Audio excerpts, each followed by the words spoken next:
Good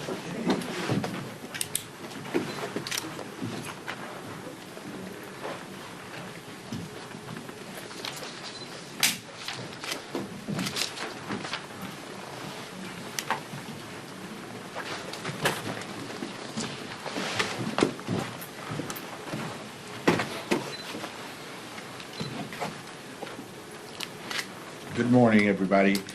I'm Congressman Adriano Espaillat, Chair of the Congressional Hispanic Caucus. Yesterday, the caucus adopted an official position regarding Venezuela. That is quite an accomplishment, considering that we have within the caucus the chair of the Congressional Progressive Caucus and the co-chair of the Blue Dogs. So ideologically, we have members from all over the spectrum, and yet we were able to reach a consensus and adopt an official position for the caucus regarding Venezuela. This is important because as members of the Congressional Hispanic Caucus, we probably know this issue better than anybody else in Congress. It impacts our districts with the migration of Venezuelans throughout the country. It's also historically an issue that we can all identify with, and an issue that we know really well. In fact, we feel very strongly that our opinion is valuable for the caucus, the Democratic caucus, and Congress to really take a deep dive and address this pending matter. Let us first make two things clear.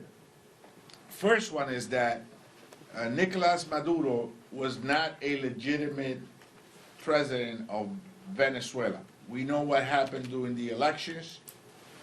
The entire world, the United Nations, the Organization of American States, and even the Vatican knew exactly what occurred in the past elections. So that is one truth. The other truth is that the President of the United States must come before Congress before ordering a military engagement to another country. Any president of any party has to do that. So these two truths are ones that we adopted yesterday, and we ensure that there is a roadmap to addressing this crisis. And now that Nicolas Maduro is sort of like in the rear view mirror, we crafted policies that support a free and democratic future for Venezuela, and policies that return to the truth that a president must come before Congress before entering any conflict in any part of the world. That is enshrined in our Constitution. CHC adopted a forward-looking position paper on Venezuela. These are the principles that should guide our future in engaging this country. Remember, as I said earlier, CHC is ideologically diverse. And so some of the things that we agreed on was, for example, to ensure that there is no future war conflict unless the president comes before Congress and makes his or her case as to why we should be there. The Venezuelan government, which by the way continues to be the allies of Nicolas Maduro, must free political prisoners. Now we know, and we've heard, that right now as we speak, they're still tracking down, harassing, and putting in jail many civil society leaders. That government must respect freedom of opinion and freedom of the press. It is important that that is reinstated. In addition to that, we feel very strongly that the Venezuelan people must have free and reliable elections in the near future to reestablish their leadership and their confidence in democracy. These are some of the positions that we adopted yesterday, but we have with us folks like the ranking member of the Western Hemisphere Subcommittee of Foreign Affairs, and he is someone that has been working with these issues in Latin America and the Caribbean for a good long time. So I would like to introduce Congressman Joaquin Castro. All right. Thank you all. Good morning. I'm Congressman Joaquin Castro and proud to represent my hometown of San Antonio, Texas, and also serve as a ranking member on the Foreign Affairs Committee, the subcommittee for the Western Hemisphere. And about a week ago, Donald Trump invaded Venezuela unconstitutionally, illegally, and before that had spent months building up the military in the Caribbean.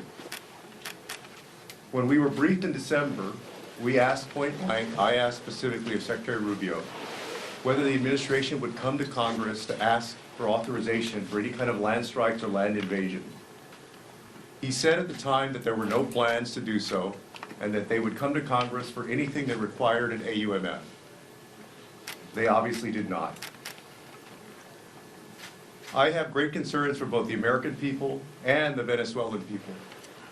For the American people, Donald Trump, in this illegal invasion, has now said that he's going to run Venezuela from Washington, D.C., I suppose.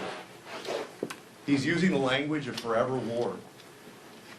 Our nation spent 20 years, more or less, in Iraq and Afghanistan, and it cost our country trillions of dollars.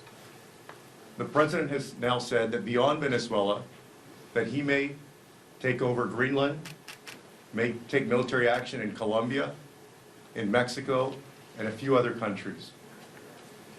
Nobody in 2024 supported a presidential candidate who said that they would invade 3 or 4 or 5 countries. This is an especially important and thorny issue in Latin America because of the United States' history in Latin America. During the Cold War, the United States treated every right-wing leader as a friend and every left-wing leader as a foe. And because of that, we supported leaders who abused their people and who abused human rights. We supported coups. We supported, for example, Pinochet in Chile, whose government killed thousands of people and disappeared many others. And other leaders in Latin America who also disappeared their people. Their families never learned their fates or what happened to them. Donald Trump is trying to take us back to that era when he talks about the Monroe Doctrine, which is a play on the Monroe Doctrine, this idea that the United States is going to go dominate Latin America. That's what it meant before. Supporting right-wing leaders, supporting coups, supporting leaders who abused their people, who murdered their people, who disappeared their people, and it led to incredible destabilization of these countries, and civil wars and mass migration.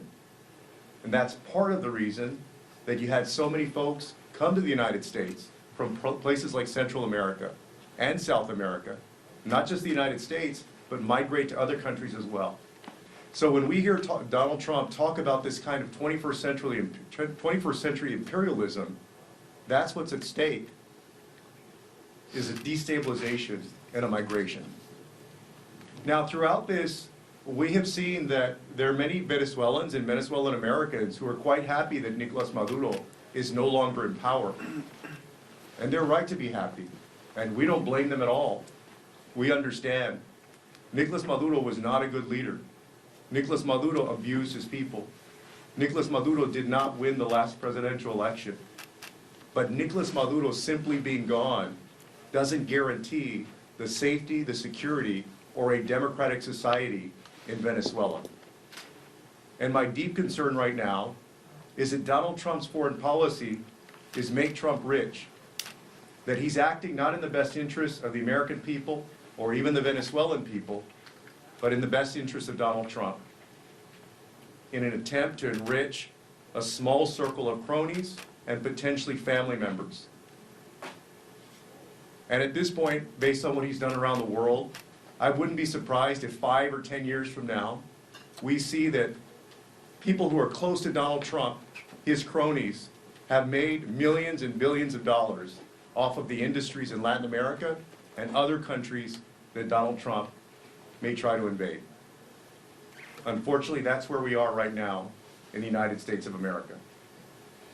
So we are here today to say that the American people don't want any more war in Venezuela. They don't want a war with Mexico or Colombia or Greenland. And that at a minimum, the president must come to Congress for any authorization for any military action in Venezuela at the moment, and of course, for military action in the future. With that, I'd like to introduce my great colleague, also from the state of Texas, Sylvia Garcia. Thank you, Congressman, and thank you to Congressional Hispanic Caucus for putting this thing together. And I think we can all agree on one thing. Nicolas Maduro was a brutal dictator. His regime was illegitimate, no questions about that. We are glad that Maduro is gone, but the real question now is, where is all this going?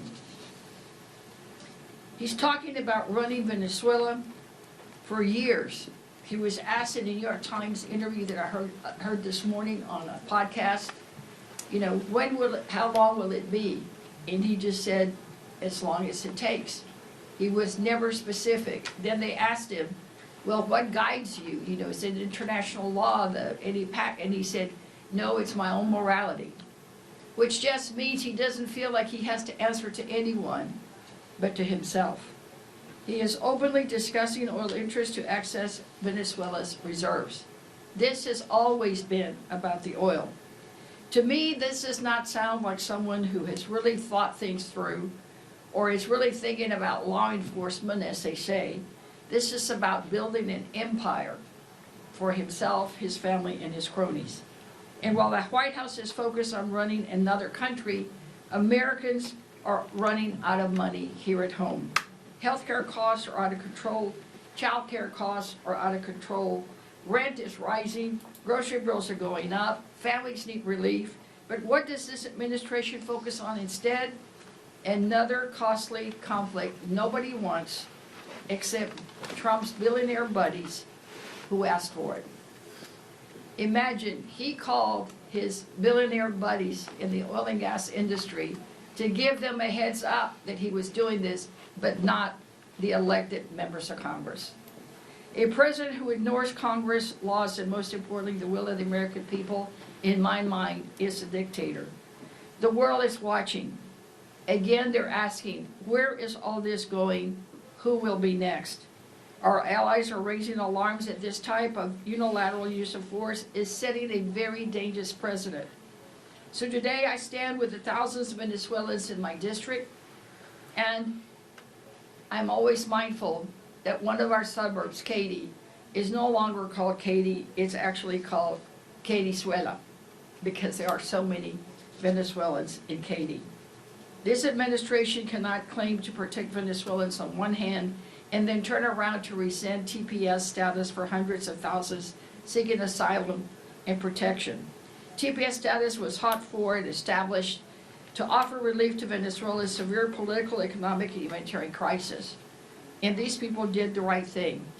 They followed the rules, then this administration turned their back on them. If they ever needed TPS, they need it now. We need to restore TPS for Venezuelans.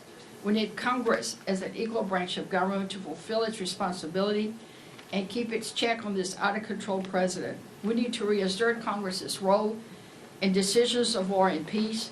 I applaud the Senate's advancement of the War Powers Resolution. We need more Republicans to do the right thing. This out-of-control administration owes the American people answers, accountability, and the Constitution deserves respect. Again, it's all about where is this really going. Thank you, and now I yield to Congressman Soto from Florida. Thank you, Sylvia.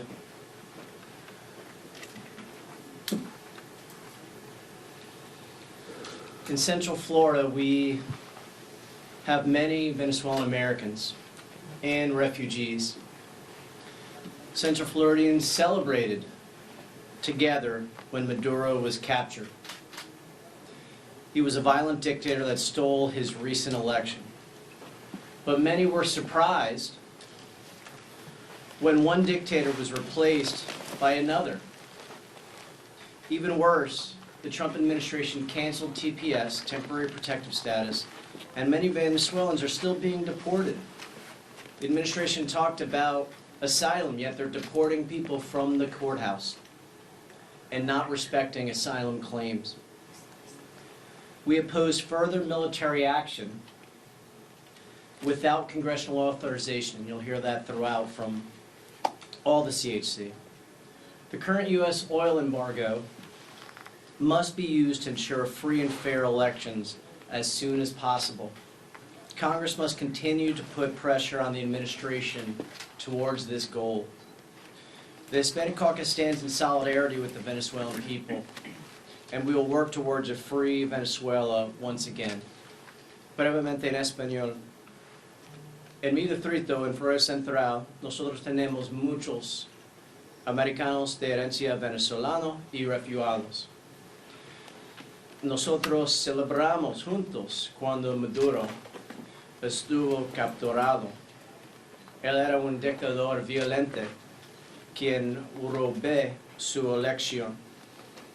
Pero muchos de nosotros estuvimos sorprendidos cuando un dictador estuvo reemplazado a un otro. Más peor, la administración de Trump canceló TPS y muchos venezolanos todavía están deportados. Nosotros estamos en oposición a otra acción militares sin autoridad de Congreso. Y este embargo de petróleo de Estados Unidos necesita estar usado para asegurar una elección libre y justo pronto a posible. Y el Congreso necesita continuar para hacer presión a esta administración para este logro. El caucus hispano está en el lado y en solidaridad con el pueblo de Venezuela, y nosotros vamos a continuar trabajando para un Venezuela libre. Gracias.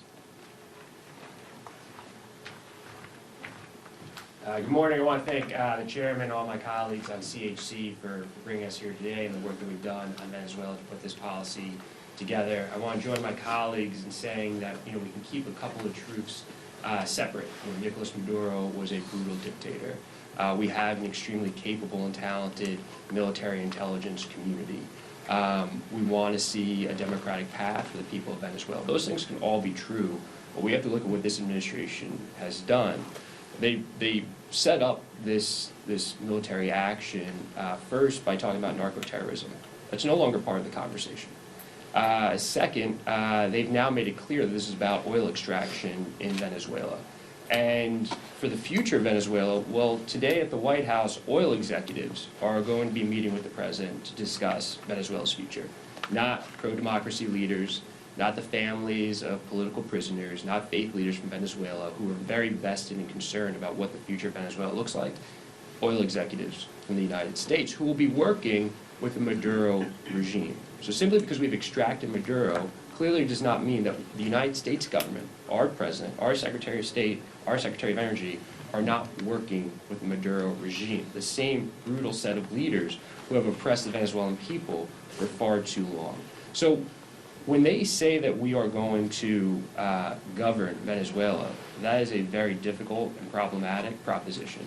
It's made even more problematic by the fact that they are bringing in people who are not vested in the Venezuelan people's future and democratic future, because that's made clear by working again with the remaining Maduro regime. So these are the things that we remain concerned about. These are the things that we have not been given straight answers by this administration, and that we'll continue to push them on, because as a caucus that is deeply vested not just in Venezuela, not just in the Western Hemisphere, but American principles and what they mean in 2026 and beyond, We are going to stay on this administration. We're going to continue to demand answers. We're going to continue to work for our communities here, as Congresswoman Garcia said, with respect to TPS.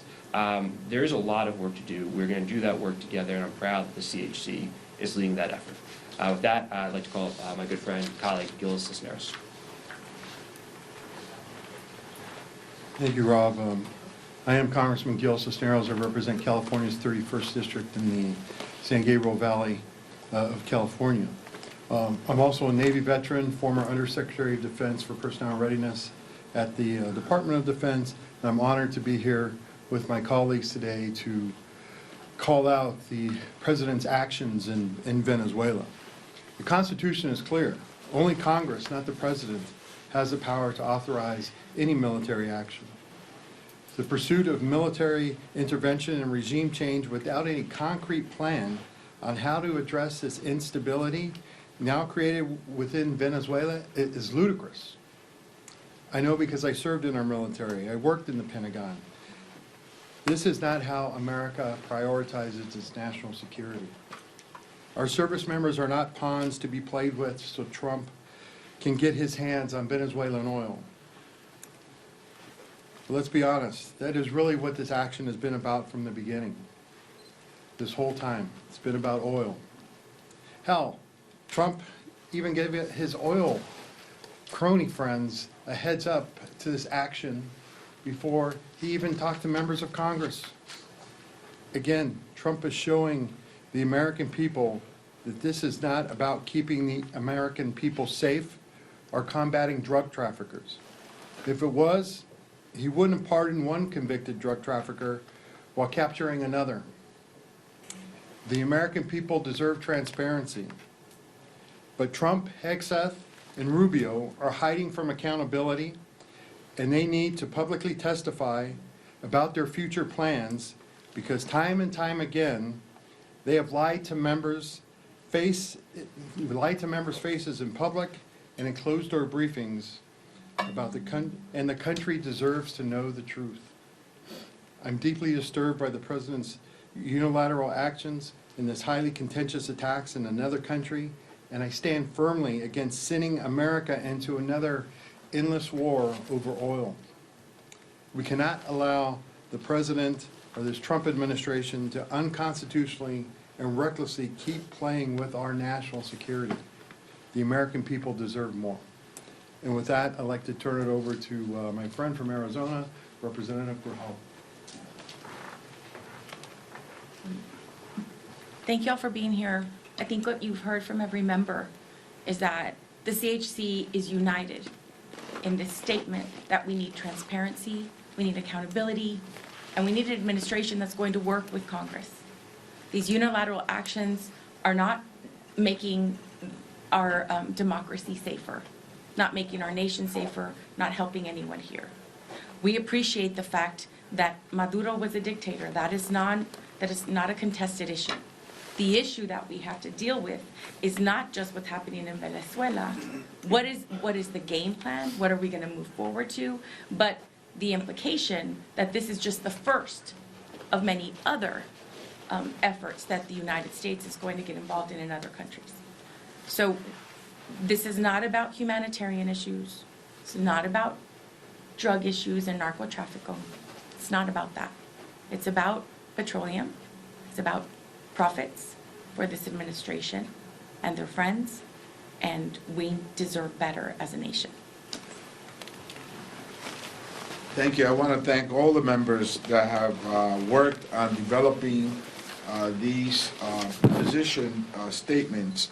Let me go through them again. The first point is supporting a free and democratic Venezuela. The Venezuelan people really deserve a timely and transparent election. El primer punto que apoyamos es de apoyar una Venezuela libre y democrática, y eso requiere unas elecciones transparentes y diáfanas lo más rápido posible.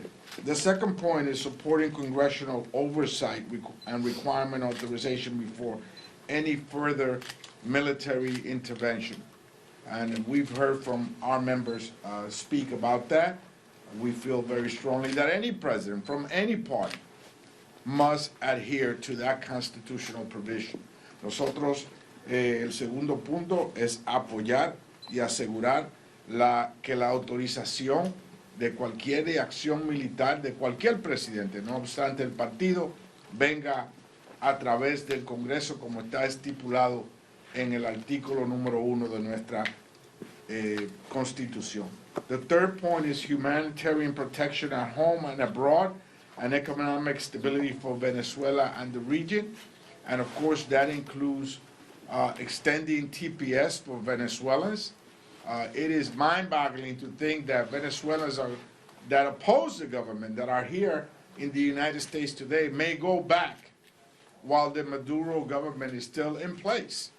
So we are obviously advocating strongly for TPS to be reinstated and extended for all Venezuelans. Nosotros, el tercer punto es de protección humanitaria, tanto aquí como en Venezuela, y entendemos que el TPS debe de ser restaurado y el pueblo, los venezolanos que se encuentran aquí en los Estados Unidos, muchos de los cuales son oponentes a la dictadura de Maduro, no deben de ser deportados hacia Venezuela, donde ellos van a enfrentar represalias de un gobierno que esencialmente todavía lo liderean personas afiliadas con Nicolás Maduro. Also, in addition to that, we also feel very strongly that political prisoners must be released. And as they release some political prisoners, other folks are being incarcerated simultaneously. So we want to make sure that the great number of political prisoners that are in jail, including people, civil society leaders, and people from journalists and others, are released as quickly as possible. Nosotros queremos que los presos políticos, muchos de los cuales son líderes de la sociedad civil y periodistas, sean naturalmente estén en libertad lo más rápido posible. The fourth point is a democratic transition led by the Venezuelan people. We know that this cannot happen and for it to be legitimate unless the Venezuelan people are invested in this effort to go back, have a free and fair election, and be part of a transformational process, a democratic process. And finally, the fifth point is guardrails on the exploitation and respect for sovereign nations. We know that the president is threatening Colombia and Mexico and other countries, and we know firsthand that that should not happen, and there should be no military action against these nations unless the president comes before the U.S. Congress. Nosotros sabemos de que hay amenazas en contra de la soberanía de países como Colombia y México, y nada de esto puede suceder y debe suceder sin que el presidente venga aquí al Congreso como lo estipula la Constitución de la Nación. Thank you. Any questions? Yes? I have two questions. The first one is, since the strike on January 3rd, have you heard from any of your Republican colleagues about concerns that they have around this? And then for Congressman Castro specifically, and the rest as well, so the Senate advanced a war powers resolution. It had failed in the past. This time it's moving forward for a final vote. Do you expect to have a growing number of Republicans supporting it this time around beyond the ones who have already signed on, like Massey and Bacon and Green, but she's no longer here? We'll take the last question first, and we'll ask the Sure, Congressman. yeah. Sure, so I guess about a month ago, a little bit more than a month ago, I was a part of filing our resolution in the House, our war powers resolution, to stop any hostilities with Venezuela unless the president came to Congress to get permission. It was myself, Jim McGovern, and Thomas Massey. That's been refiled now, so it won't be ripe for a bit, till about January 22nd or so, I think. To answer your question, I hope and I believe I've had some promising conversations that will have full Democratic support this time. And then secondly, with respect to Republicans, look, privately, in conversations I think that I've had and others have had with our Republican colleagues, there has been real concern, deep concern. And you saw some of that expressed yesterday in the Senate when they took their vote on their War Powers resolution. And so, we're working on it, and we hope that we can grow Republican support. But we also believe that if we can get all of our Democrats, given the composition of the Congress right now, because we only lost by 2 votes last time, that we can actually win this vote. I think he answered both questions, right? Yes. I had a question, not quite on foreign policy, but more related to domestic events. In light of what's happened in Minneapolis, does the CHC believe that there should be restrictions added into the DHS funding bill when that comes up? We're certainly concerned, not just with the practices of ICE, the fact that many ICE agents conduct their enforcement activities masked. And when you're masked, you have no name, you're anonymous.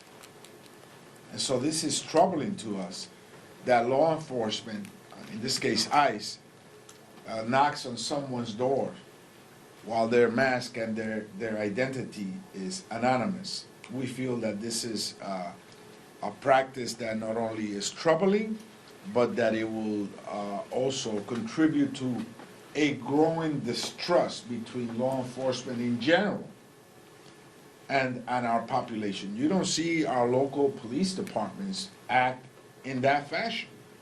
And so we're concerned about that. We're also concerned about sensitive locations, which means that ICE agents could raid a church, a synagogue, a temple, that ICE agents could conduct aggressive activities around a schoolyard. We're concerned about that as a practice. In fact, the past administration had the body camera pilot project for Border Patrol, which protects not just civilians, but the law enforcement themselves from any false accusation. Everything will be recorded. Any interaction between law enforcement and the public will be recorded by a body camera. And so these are some of the reforms that we propose and we advocate for regarding ICE. But this last rash of violent behavior that led to the vile killing of a woman, a 37-year-old woman in Minnesota, and others across the country is totally unacceptable. I was of the belief that perhaps we could reform ICE. Now I am of the belief that it has to be dismantled as an entity. It is part of its sort of like culture. This unaccounted for violence is part of its culture. And so we must dismantle it and build it from the ground up again.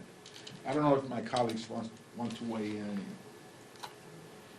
Any other questions? Otra pregunta? Going once, going twice? Thank you. Thank you so much. Gracias. Oh, it's okay. Don't worry.